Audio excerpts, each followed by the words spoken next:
It can be a dark world sometimes.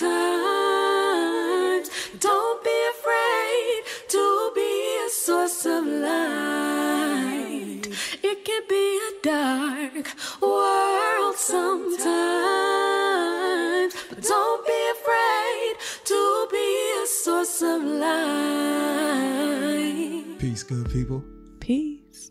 How are you feeling? Feeling good. Feeling good. Awesome. Thank you all for tuning in to another episode of Soul Affirmations with Felicia and Karega. With Karega and Felicia. And who else? And the listeners. Absolutely. On Black Love Podcast Network. Yes. Couldn't do it without this community. Mm-hmm. I find that there is this beautiful new fabric of new listeners who are finding it from referrals or social. Mm-hmm. But I also like this loop back that's happening from people who are engaged in the Black Love community. Yeah. And how the episode refers them to this experience and what they're able to gather. It was really touching for me to read the feedback that came in. Man, I just appreciate how every now and then, like, I'll see a comment of someone saying, Black Love brought me here. I saw your episode on Black Love, or I listened to you guys on Dear Future Wifey podcast. And it's always just an abundance of love, right? Yeah. And when they find us, they're like, we're just so happy to see your family. I just think it's dope that people are still being touched by the episode. Yes. And still watching. Yes. So thank you all for finding us. And finding us with your love. Yeah.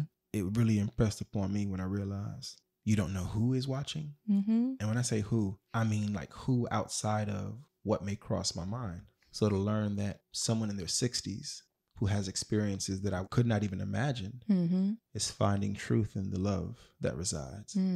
That is tight. That is so beautiful. I love when truth resides in, like, you know, dimensions that are different than the ones we see present, and maybe how we identify. Yeah, Absolutely. That's big love on the table. Yes. Speaking of big love on the table, I want to make room for your love to be expressed, for your truth to be expressed. And I have an affirmation that I think might help us engage. Okay. Go to your Soul Affirmations text, and I'd like you to turn to page 48. And if you're like me, I'm going to take a deep breath. Today, I invite myself to live in the frequency of love. In this space, I'm called to remember how truly special my journey has been. Today, I invite myself to live in the frequency of love. In this space, I'm called to remember how truly special my journey has been. Thank you, Rika. I think that's a perfect affirmation for what today's conversation will be about. I had a friend who has been following our story, but she knows us personally. We went to Hampton together, and she reached out and she said, Fee, did you have a VBAC? I was like, yeah. She was like, I'd like to know more about your experience because I had a VBAC too. And I didn't realize that I didn't share that I had a VBAC. I also haven't really spent much time processing what that experience was like that led up to the VBAC. So I thanked her for asking, and I feel like, okay, this is something that I could share, that we could talk about. Yeah. In Felicia fashion, I had to do some writing to understand more about how I was feeling about this process. Don't we just love when she writes to reflect? I'm not going to read my writing, but I just saw other people agree with me. You did? Yeah. Okay. I realized, like I said, I have yet to reflect on my experience of a VBAC, past tense. But my feelings so far, I realized, have been, if I were to describe it, I'd say proud. And then I was asking myself, well, what am I proud of? Like, what is this pride? And I realized, oh, I'm proud of my body. Like almost this kind of reconciliation, if you will. After losing Kamayu, and I'll be looking to you to help me go through the process, but after losing Kamayu, you were there. You remember when I first saw my body in the mirror. Correct. You saw the tears in my eyes. You may have even seen the dissatisfaction on my face, right? I was angry with how it looked, but not just how my body looked in terms of just my body singularly. I was upset with me looking the way that I did without the baby in the arm. And that was really, really hard for me to accept and process, right? In reflection, and just really quickly, like to elaborate more on what that anger was like. The anger was with feeling like my body had failed me in the sense where I feel like my body didn't give me a sign that something was wrong or could go wrong.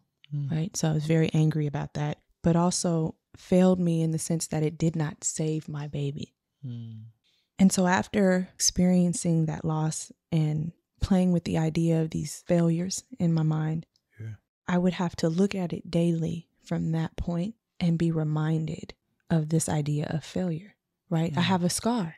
I had to have an emergency cesarean. So I have this scar. And I believe that it was hideous. Like, it looks hideous to me. That's how it felt initially. Wow. I didn't like how it was healing, and I didn't like that I had to heal without the baby. I don't know if you remember this. I remember the first time the doctors came in and told us that we should wait to try to have a baby again. And they recommended 9 to 12 months. Do you remember that initial conversation? Very much. And that was one of the most defeating conversations to have in the hospital, where I just went through 9 months, 10 months, and I had a baby and I didn't get to keep her with me. And then I'm told that I need to wait so that my body can heal properly, right? And all I have is this innate desire to mother a child physically here. That's all I want to do. So I think naturally in my mind, my first thought was like, okay, well, we'll just try again when we get home, you know? So to learn that it was recommended to wait for my body to heal properly was very hard. It felt like a dagger. We said defeating was a very, I think, clear communication of it. In your head, in my head, there is trying to process this news, and it feels like more punishment. That's what the initial onset felt like. It felt like punishment in that moment. Because I couldn't understand immediately. It seemed that it was further separating from me from that which I really desired. That's the punishment model, I feel. And I remember feeling like, okay, well, that's just one doctor that said that, right? And every day I had a new doctor that would come in. They all have different shifts. And I would ask the next doctor, and it would always be in the same ballpark, 9 and 12, right? This is the first time that I actually learned the term VBAC from these conversations. I had never heard of a VBAC before. What is a VBAC? Vaginal birth after cesarean. I became really well informed. And when they brought this term to us that I should try for a VBAC, they also talked about all the risks associated with having a VBAC. Like innumerable risks. Precisely. And the benefit of being able to bring your child here vaginally, but this small percentage that one of those risks could happen to you, right? But it's this long list of risks. Innumerable. And I remember processing through the risk and assessing for myself, okay, well, if this happened, then I'll have to have a cesarean anyway. If this happened, I'll have to have a cesarean anyway. So I might as well just have a cesarean, and we don't even have to wait 9 months, right? I was like, we should just try in 4 months. And then 4 months came, and I recognized that I was not emotionally ready to endure that journey again. So I said, okay, we'll do 6 months. And then same with the 6 months. And then I said 8 months, and the same with that. And then we have 10 months. Can I just, for a second, recall that journey? Because it wasn't just the decision and everything leading up to conceive again and even have a conversation of whether it would be a VBAC or a cesarean.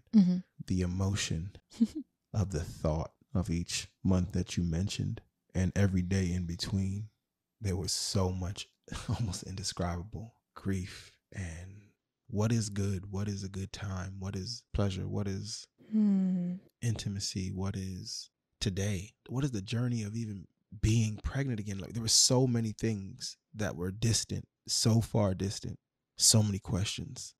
The emotions were tense on so many days. Like those are the days we're describing where sometimes it feels like you wake up and you're under sea level of grief. When your feet hit the floor eventually, whenever you have to face the day. So that clock was also happening while your body and your healing was also happening. But they were just so very intense, I remember. But when we got pregnant again, after that 10 months, here we are now faced with the reality of a birth plan, trying to decide on a birth plan. I had made several intentions with Kamayu, very intentional about her birth. I knew that this birth plan had to be different. It was going to be different anyway, right? I was going to be closely monitored because I had a emergency cesarean. So either I was going to have a cesarean or I was going to try for the vaginal birth. But I remember going through understanding, okay, what am I going to do as far as the birth plan? And feeling like, man, forget all that. Like, let's just get the baby here safely. And if that means a cesarean, like, I want to have a cesarean. I want to ensure that this child gets here. Because I felt like, well, with a cesarean, I can do that. Yeah, granted, like, it'll be harder on my body, but I'll endure all the hardship to make sure that the child gets here. Yep. And I remember those early months being able to share those fears with you, share those concerns with you, and just be able to speak my truth about what it was that I was feeling. This fear of loss in pregnancy after loss. And also not even really wanting to make a decision about what to do because I was feeling like at any moment I could lose this baby. So I really appreciate you, Rika, because as I reflected on it today, I recognized how much I depended on you to speak the truth of my feelings, to let my fears go by saying them out loud so that they wouldn't fester. Because being able to do that, it made room for me to actually see the truth that was within me. All I could do was take each day by day. Like literally, that's all I could do. All I had was the present. All I had was the moment. But it was not easy to accept because in my birth experience with Kamayu, I was the outlier, right? Yeah. So I'm looking at all of these risks that they talk about. That they call slim, and for us, they're very identifiable. Yeah. For me, I'm like, well, shit, that was outlier before. What would make it different this time? And I can recall having conversations with my friend Angel, who would tell me, Fee, different pregnancy, different experience, just breathe. I remember talking to Dominica, and she would ask, have you decided what you're going to do? And I would tell her, like, honestly, like, I'm thinking that the cesarean is what it's going to be. I just want to make sure that the baby gets here. And I would share with her my fears, and I would share with like, this could happen. I could lose. And she said, yeah, but Fee, you don't know what's going to happen. And it was something about her saying that to me. And I was thinking, yo, you're right. Like, that is actually true. I don't know. All I have is each moment. So I appreciate you all for those reminders because they help me remain present. You're smiling. I'm tripping off my smile because I heard you smile. And I'm tripping like, damn, well, we start smiling in this part, right? But what I'm realizing is I remember when we experienced the freedom of you speaking the fears out loud because I knew they couldn't weigh on the future. But I only knew that, unfortunately, because I also know that doubts, worries, and the prayers that I had before didn't change my future. So I was in this different state of present that doesn't interrupt my faith with God, but it's also very different because it's daily bread. Like with pregnancy after loss, it's literally day by day because that's all you have. It's not a fear that you can project on yourself. It's a lived experience that you had. Exactly. You experienced the loss. So it's incalculable when or if it could occur because you don't know. Yeah. So it's not the absence of faith, but it's this very present acknowledgement that I don't have anything other than this moment. And trying to get through a pregnancy after loss on a day by day approach with the emotions that waver up and down and up and down and scary. And I remember moments where everything would be appearing fine, except for Felicia not feeling like she felt Kamali move enough. And these moments would happen throughout the pregnancy, and I would have to know, not hope, not guess. I would have to know in that moment that my baby is okay, not a counter truth. I'd have to know because I'm connected to you. And as you would say it, right, I would walk in a room and touch her or reach for her. Y'all was connected. And here she She go. would always move when Karega would touch my belly. She was thumping. It remind me of the 15s in the trunk of the Cutlass. What? Yeah. Boom, boom, boom, boom. That's how it felt. I felt her strong. Yeah. But I like that you said what I had was my lived experience. I remember being offered, Fee, just think positively about it. Hey, my thinking cannot be categorized in a positive or negative. Like this is, it just is. This is my lived experience that informs how I think about things and the decisions that I make. You mean you want me to be more positive than I was positive before? I'm telling you, like, that's going to change the outcome. Hell?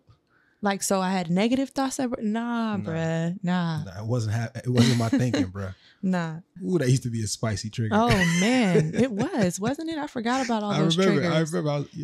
I forgot about those triggers. Yeah, I remember. I remember moving accordingly. I remember engaging and not engaging in several conversations based upon how people could, afford to communicate. But many of them came from their thoughts of what's positive, and because the grief is so uncomfortable to sit with. Yeah. Like somebody will really just like muster up all the positivity they can find as if that like grief don't exist, right? And the shit really get me to this extent because it's like you so badly want to change what my experience already is. There's nothing you can do about my truth and as it is. Mm-hmm. You could just like love me. Yeah, just love me. Engage. You can actually serve before you advise, right? I think, how about we name that for folks in grief as we engage? Serve before you advise. There's just ways to meet needs. You can do it with words. You can really affirm people with words. You can see and acknowledge them with words, mm-hmm. or you can do in action. But yeah, let's just like serve before we advise. Mm-hmm. Mm-hmm. Because even if you had a loss, like no two glasses break the same. They don't. Right? Some people's fighting hospitals and have to engage in lawyers and time work. Like it's all different types of parameters that affects people's reality. So just like love them and serve. It also informed a large part of why we were just so choicefully silent as much as we had to be. I had to be. Had to be. I couldn't take everyone's brains processing my experience and lending more advice without service. Yeah. You know? Yeah. I couldn't, and I'm really glad that we did it that way because I needed to be present in that way for this experience with all that it entails, the fears, the sadness. I like that Delise said that in her feedback to me, fear and sadness. I understand that completely. This fear that you have and this deep sadness because you so badly wish that you didn't have to carry the fear and you want to be able to connect with the child like you did with the previous child. It's very nuanced. Mm-hmm. All of those things were present with me and I had to move through them each day, moment by moment, up until I think, what was it, about the 8th month? That's when our doctor was saying, okay, we need to start thinking about how we're going to approach this. And I was not ready to make a decision. Yeah. I remember going home with the paperwork that he gave us for the VBAC. Mm-hmm. I remember literally like reading through all of the risks. It had so many risks on the paper. And I'm thinking like, why the hell would I do this? And like the number of women that successfully do it, even though it's all of these risks, how the small percentage that a woman is likely to experience the risk. And like I said, I felt like I was the outlier before. This could for sure happen to me again. I remembered our doctor being so flexible with us. Yeah. And he'd be like, okay, you don't have to make a decision today. Yep. Take your time. And it gave me an opportunity to do a little bit more research on what a VBAC entails and what questions I would want to ask. Can I just shout out Dr. D real quick? Yeah, because shout out my doctor. It was so amazing. A lot of these visits were happening during COVID, so I could not assist Felicia. But he understood us. He knew our story. He was our doctor. Mm-hmm. So he would come out after each visit and come see me. Just come look me in the eye, embrace an elbow. And that was so amazing. I think when we talk about pregnancy after loss and pregnancy during COVID and what fathers may experience, or like what it feels like to sit in the car, holding on to your know that things are okay, but you know that this is a space where more can be found out than just your gut, right? You get to have critical information. Part of that critical information is a whole other part of this pregnancy, Fee, that I want to bring to the conversation. We experience placenta previa. Yep, Fee? That's right. I have placenta previa, which actually can happen more so for those who have experienced a cesarean. So if you get pregnant again, it's a chance that your placenta can position itself right on your cervix, which is what happened with me. Mm-hmm. If that should happen, then you're going to cesarean. There's no chance of a VBAC in that case. Yeah, because the placenta would come out first. Yep. And that's not how it goes. So this also informed another layer of this pregnancy. in this journey too of VBAC, but I also want to name that like our choiceful silence around certain spaces was based on healthy. Mm-hmm. Like, how do we do this healthy? Right. We appreciate the love and blessings, but it comes with a whole assortment of advice, well-intended adages that sometimes don't add up. Mm-hmm. So you navigate this, but on top of that, managing the emotions, the anxiety, the stress, the fear. Felicia and I previously would use exercise as a form of connection, engagement, time to be present and just let it out. But she was on pelvic rest. Yep. I could not do what I normally would do. She could not do any of the things she normally did that brought her comfort leading up to that. So now you are having to trust your body, but you can't do what you want with your body in hopes that you can have an outcome. But right now, everything is informed. It is not going the way you would desire. And that scared me. When we learned that scared me just because of our previous experiences. I was kind of feeling like, damn, like to have experienced pregnancy after loss, why can't this pregnancy be easy? Shit. Like how am I not owed that? That's how I felt. There we go. That's the emotion. I remember that chapter. How am I not owed that? I was sick, right? Like, oh, real sick. I was real sick. I was not sick with Kamayu at all, but Kamali made me sick. Real sick, like the after love conversation. Oh man, like real sick. Our after love conversation. Yeah. Oh, that was a hard read for me. Yeah, those feelings, right? Like, why am I not owed this? Why can't I have joy? Mm-hmm. Why is this experience like this? Why am I dealt this hand? And I have to watch everybody else like live in their pregnancy with bliss. I remember the bliss. I don't have that anymore. I'm robbed of my bliss. That was hard to accept because I was pregnant with so many people as well. Yeah. I listen and I watch, and rightfully so, they feel the way that they feel. And I wish I could feel that way. That was tough. I remember that. But before we started talking, and I'm glad you brought up the placenta previa because I actually forgot to mention that. But that's a whole layer of the emotion of how come I'm not Yeah. owed an easy pregnancy? Yeah. Right. And so we waited for the placenta to move. No, we waited in hopes that the placenta would move. In hopes that it would move, yes. The percentage isn't in favor of it moving after certain increments along the pregnancy. So we were waiting as long as we could to figure out what the placenta would do because it had not moved in month 3 or 4 or 5. It was still there. Yeah. 6, so 7. When we saw the high risk doctor, right? Yep. It had moved, maybe a centimeter, and it needs to be 2 centimeters for us to be able to have a vaginal birth. But in the process of trying to decide whether or not I would do this, if it should move, I remember having to do my research and ask questions, right? I also, when I learned I had a fibroid too, so it's like all this stuff coming up. I realized like, okay, there are different types of scars when you have a cesarean. And because mine was an emergency cesarean, I wasn't even aware of what type of scar that I had. Nobody even talked to me about the type of scar that I had. So I was concerned that I'd had a transverse scar, which means I would have to have a cesarean again. Also, there are 2 scars when you have one, right? So there's the one on the skin and then there's the one underneath. And so I wasn't sure what I had underneath. And that was a concern for me. I was trying to figure out, okay, did that happen?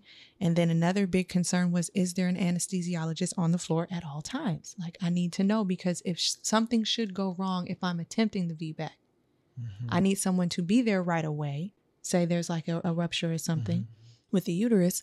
I need someone to be there so that we can, again, have this emergency, right?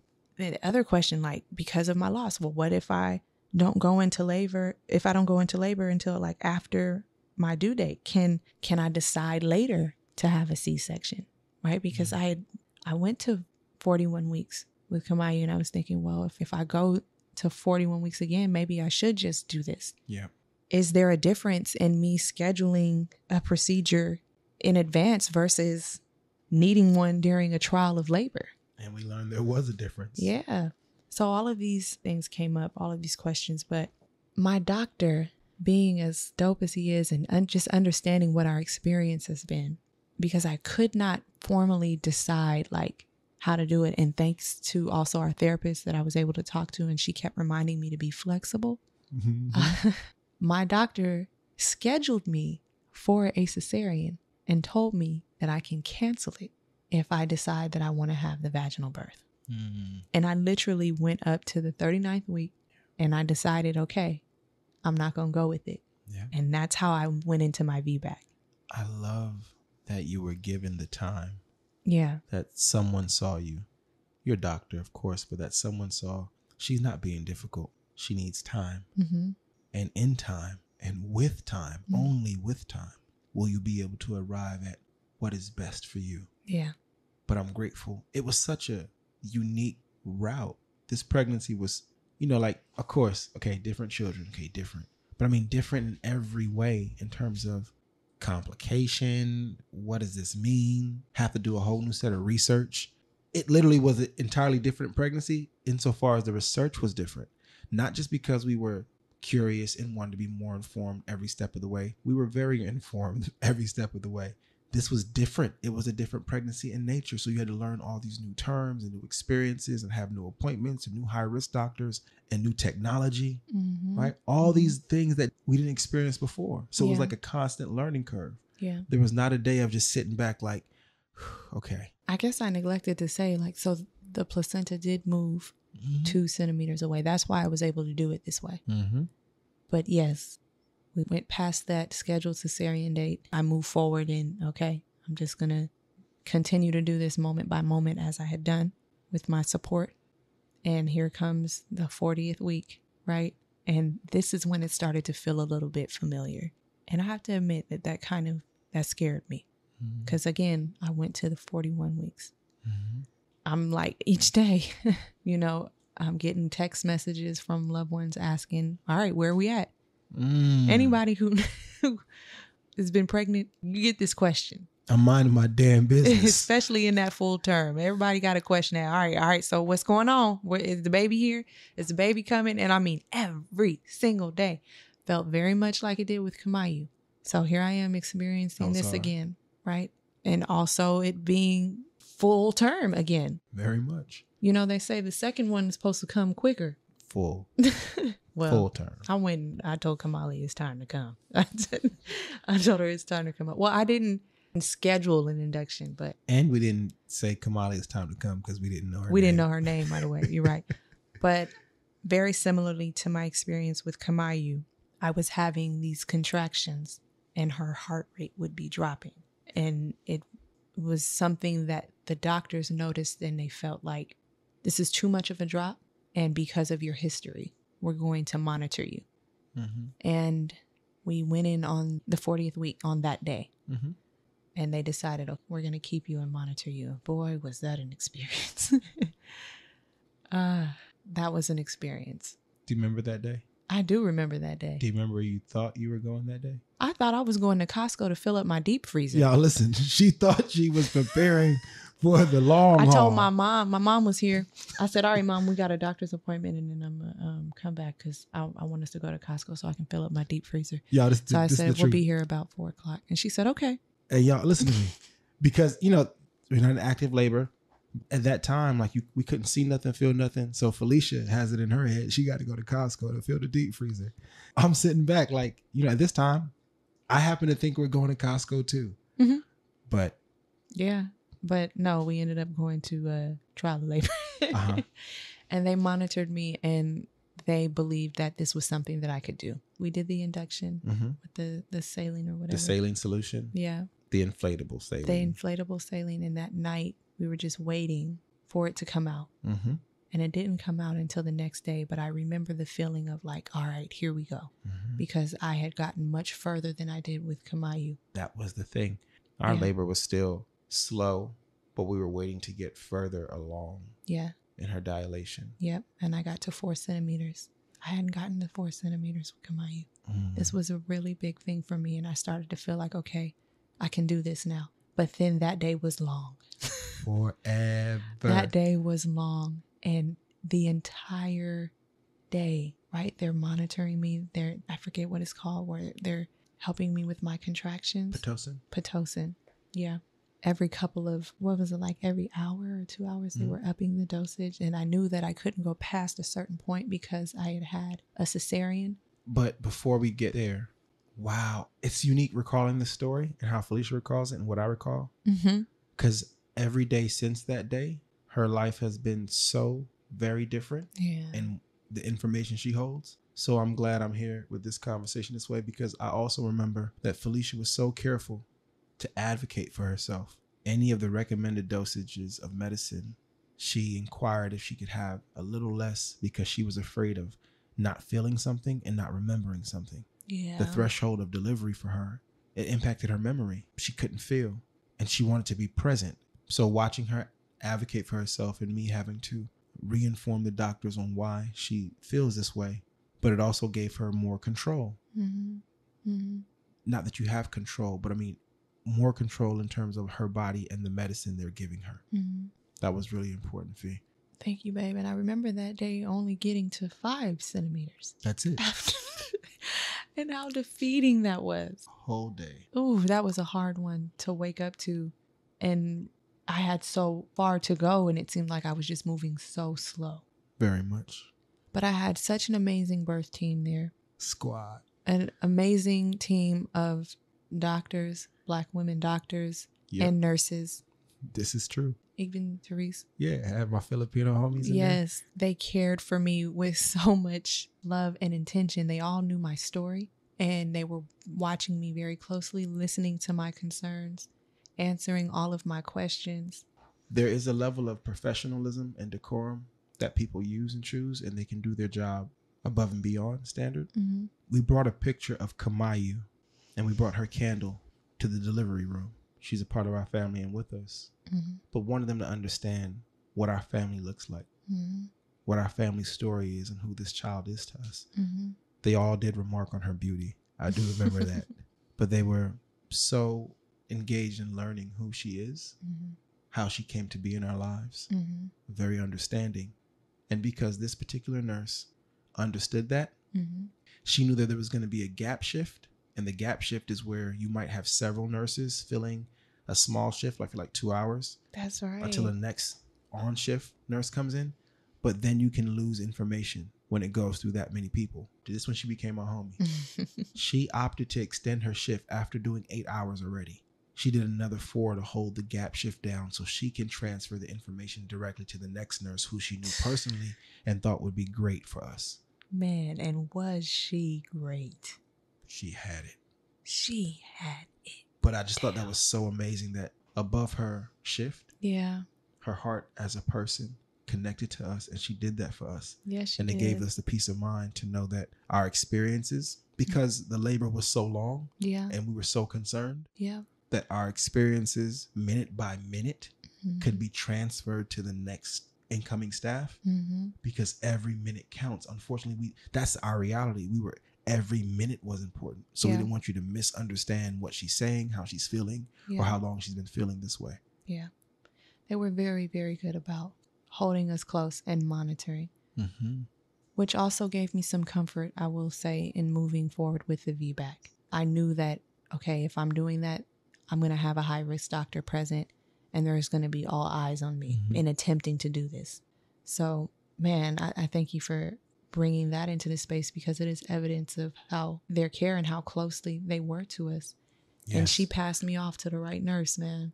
Yes, she did. She came in and she said, "We are having this baby before my shift is over." And she looked me in the eye and told me that, and I believed her. And I looked at her and said, "What time do you get off? Because I have another story to tell you. If you think this is going to be a quick and easy ride, Yeah. this has been a long, engaging one. So I need to know what time you get off." Yeah. She said she got off at 11. 11 at night. Yeah, she did. And she monitored my Pitocin. She worked my body. She turned me around, had me sitting up, moved my legs up. And I mean, so many different positions to help the baby move down. She was so good. And the next day I got to 7 centimeters. Yep. But here's the thing. In between the 5 and 7, there was the concern that we might have to be rushed into an emergency cesarean if she was not That's right. making the progress, because she wasn't dilating fast enough anymore. And that measured against the heartbeat Mm-hmm. and her heart rate. Those are the two variables they had to watch, because the labor was really long. Yeah, it was. And Julia was like, "Nah, this is happening. We're going to do this here." And I learned that her commitment to ensuring that this would happen was because her sister had experienced a loss at 39 weeks just a few months prior. And she said she planned on telling her sister this story of our baby coming, that it could happen for us. So when she shared that with me, I mean, we were already connected, but I knew like, okay, I felt like I was in good hands. I want to express that in those types of moments, you think of all the probability, all the variability. You can look at it numerically if you want to. The odds that someone is holding this in their heart as their reality, who's come now to take care of you, as a husband who couldn't fix or change many things, but could pray and cover my family. Y'all got to understand that this is, for me, this is celebration. This is evidence of the prayer that we would be seen and taken care of. You want the best medical, you want the best bedside manner, you want the best people, the right hearts in the room.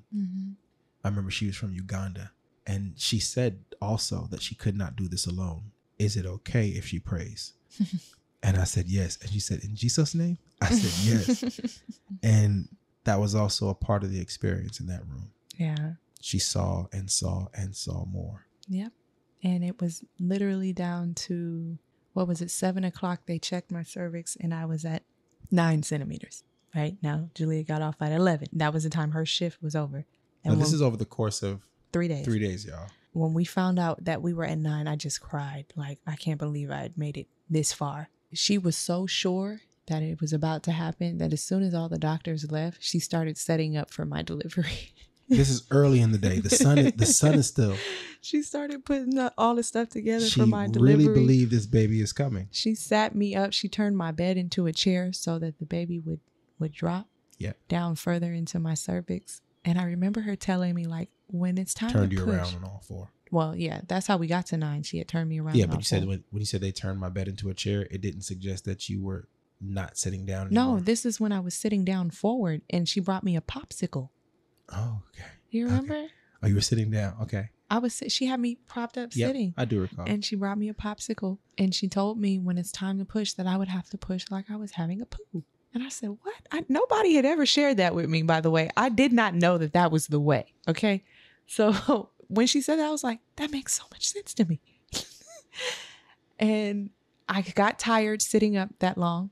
I asked her if I could lay back down and she asked what side. I picked my side. And I remember feeling those contractions and I was thinking, okay, it's like 9 now, right? And I was thinking like, all right, the next one that comes, I'm going to push like I'm having a poo to see if I can push the baby down into my cervix. And they kept telling me I would feel it when it happened.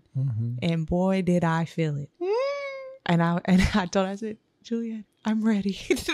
She came and she checked me. She said, it's time. And she got everybody in there. Yeah, she brought me a popsicle too. Did she? Yeah, leave that part out. I was in there, man. This is a long shift. I need a popsicle or something.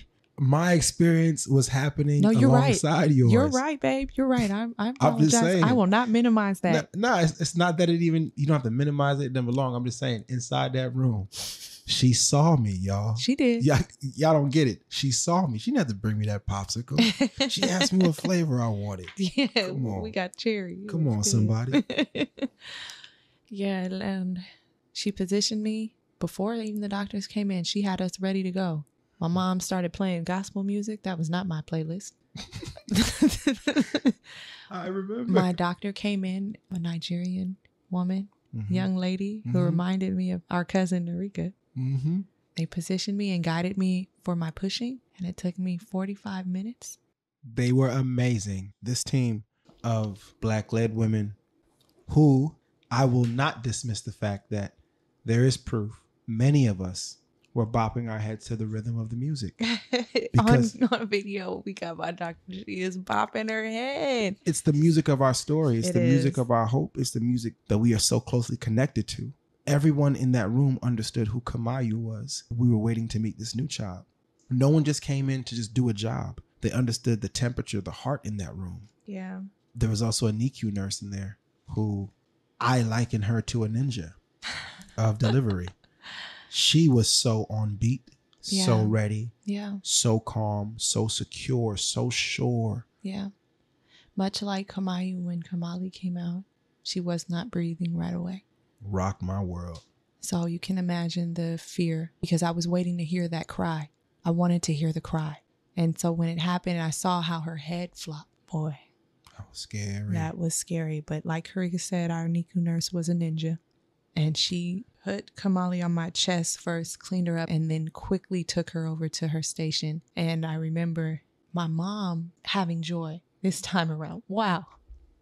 I'm sorry. I just realized the juxtaposition between those two birth experiences. I remember my mom with Kamali, she fell. And I remember watching her fall and how it broke my heart because I felt like she had lost faith in that moment. I needed her to stand for me.